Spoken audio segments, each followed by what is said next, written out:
e a gente segue justamente nesse assunto, os números do desemprego no país. Então, como a gente acabou de te informar, 10,1 milhões de brasileiros desempregados. Essa taxa caiu, segundo trimestre que cai, né? Segundo trimestre consecutivo que cai. E a gente vai tentar entender o que isso significa e também o que a alta informalidade, né? O grande número de brasileiros na informalidade, o que isso representa para a economia do nosso país e para todos nós. Nosso convidado para essa entrevista agora é o José Márcio Camargo, economista-chefe da Genial Investimentos. Boa tarde, José Márcio, tudo bem? Boa tarde, tudo ótimo. Muito obrigado pelo convite. É um prazer enorme estar aqui com vocês. A gente que agradece a disponibilidade para conversar e para fazer a gente compreender melhor o que se passa nesse momento, qual é o retrato do momento e o que a gente pode esperar para frente. Bom, esse número, professor José Márcio, é positivo, porque a queda seguida, né, 2 trimestres seguidos de queda, a gente está agora em torno de 10 milhões de brasileiros desempregados, sem trabalho. Mas, por outro lado, como eu toquei aqui no início, nesse ponto, a informalidade muito alta. O que o senhor enxerga nesses números e o que pode acontecer com o Brasil nos próximos meses e começo de 2023, diante do que está registrado nessa pesquisa de agora? Na verdade, os dados do mercado de trabalho brasileiro têm vindo bastante positivos, muito mais positivos do que a maior parte dos economistas estavam esperando. Só para dar um exemplo, não é o segundo trimestre consecutivo que tem queda da taxa de desemprego. A taxa de desemprego no início de 2021 era 14,9% da força de trabalho. De lá para cá, a taxa de desemprego caiu sistematicamente ao longo de 2021 e no começo de 2022, atingindo agora 9,3% da força de trabalho. O mercado de trabalho está ocupando mais de 98 milhões de trabalhadores. É um recorde histórico. É o número é o maior nível de ocupação do mercado de trabalho brasileiro na série histórica.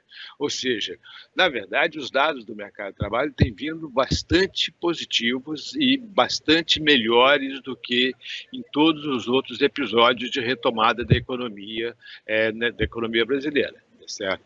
E isso eu acho que vai continuar, porque, em parte, isso tem a ver com a volta do setor de serviços. A gente teve a pandemia que fechou o setor serviços, gerou uma grande quantidade de desempregados. Nós chegamos a ter mais de 15 milhões de desempregados e agora temos algo em torno de 10 milhões de desempregados, tá certo?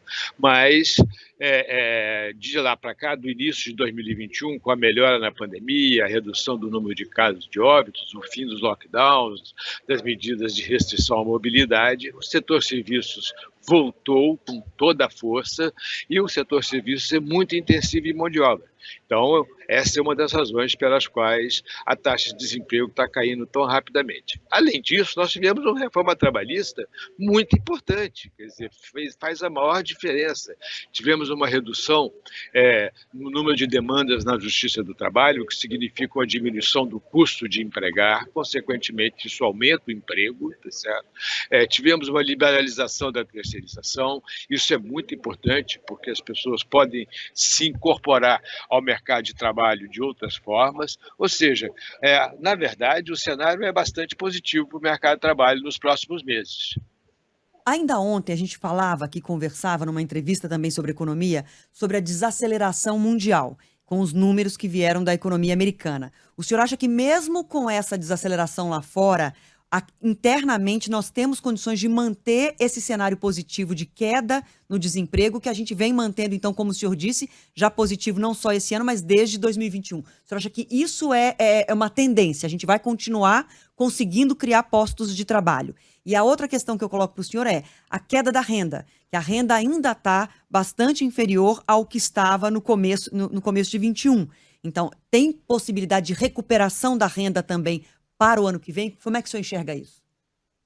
Não, quer dizer, é óbvio que uma recessão da economia americana, que é a maior economia do mundo, vai afetar o Brasil de alguma forma e negativamente. Quer dizer, a economia brasileira vai crescer menos do que cresceria se a economia americana estivesse crescendo também. tá certo? Porém, eu acho que sim, que o Brasil hoje tem condições de continuar crescendo a uma taxa relativamente não muito grande, algo próximo a 2,5% em 2022, tá certo? Talvez um pouco menos em 2023, exatamente por causa da recessão nos Estados Unidos e porque também nós temos uma política monetária muito dura, né? A taxa de juros no Brasil está muito alta, tá certo? Isso é fundamental para reduzir a inflação. Então, dada a necessidade de uma política monetária relativamente contracionista, tá certo? A economia vai crescer menos do que cresceria se a política monetária fosse mais expansionista. Certo?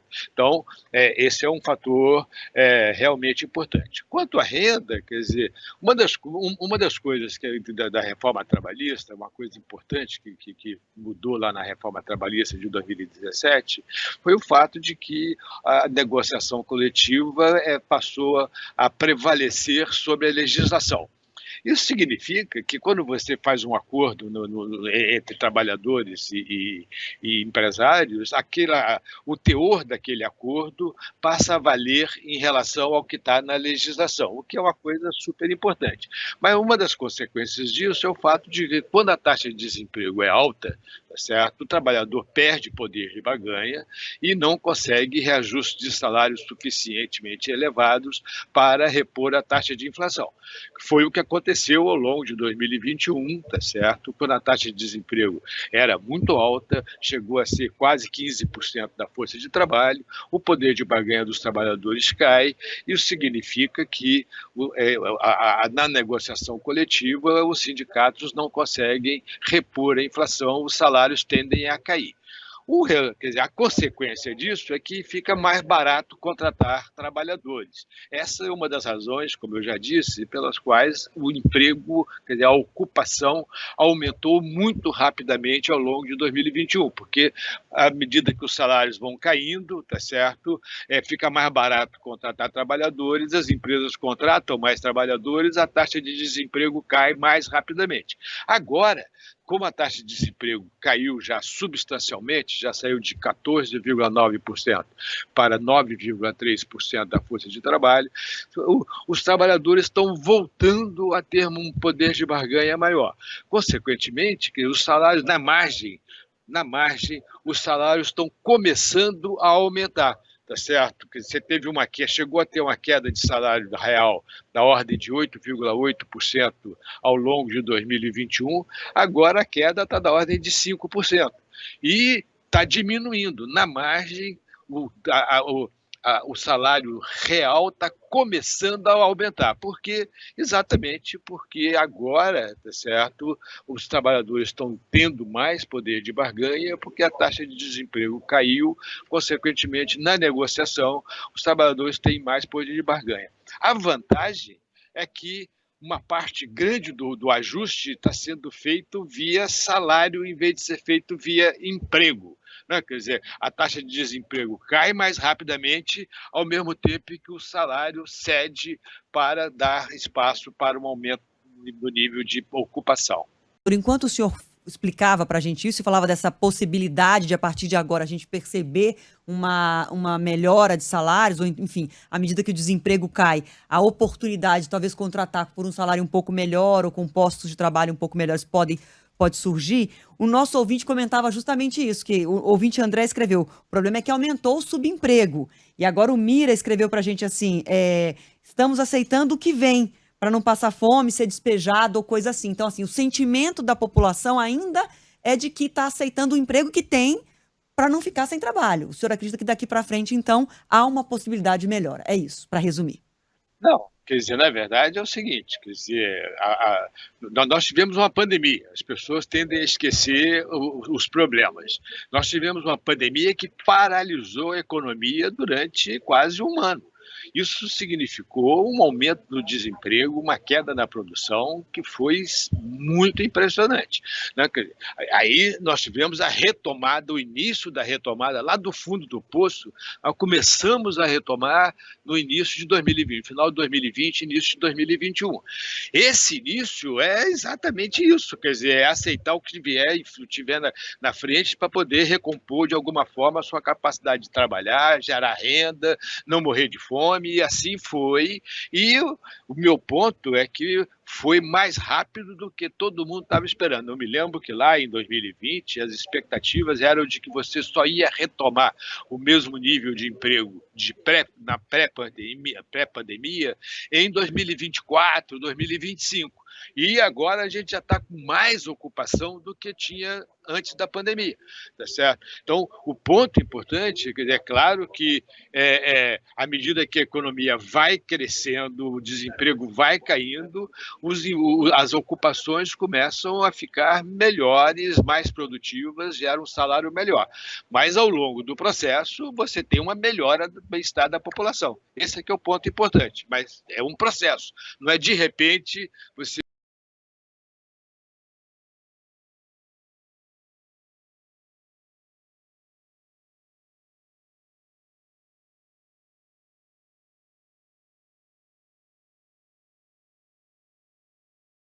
Os números pelos próximos trimestres, até porque não é número, né? É a vida de cada um, de cada trabalhador Exatamente. brasileiro que precisa melhorar. Esse país precisa crescer, gerar emprego, gerar renda. É isso que vai fazer, enfim, a vida das pessoas melhorar. Obrigada demais, viu, professor, por falar com a gente. Obrigado a vocês, foi um prazer. Grande abraço.